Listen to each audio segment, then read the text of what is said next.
Hi friends, మళ్ళీ కొత్తతో ముందుకు వచ్చేసాను. ఈరోజు కర్దనూరు జేపీ కన్వెన్షన్ సెంటర్లో పడంచెరు నియోజకవర్గ స్థాయి పెన్షన్దారుల సమావేశం జరిగింది.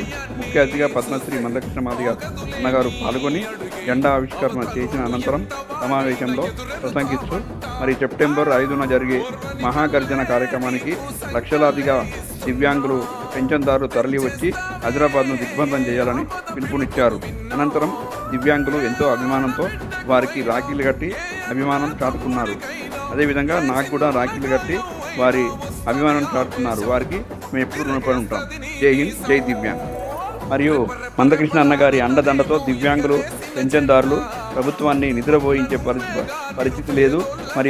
మాట ఇచ్చి మాట తప్పి ఈరోజు దివ్యాంగులని పెన్షన్లు పెంచకుండా ఇబ్బందులకు గురి చేస్తున్నటువంటి ఈ విషయాన్ని దివ్యాంగుల సమాజాన్ని మేలుకొల్పు చేయడంలో మందకృష్ణ గారు ఎంతో ముందున్నారు.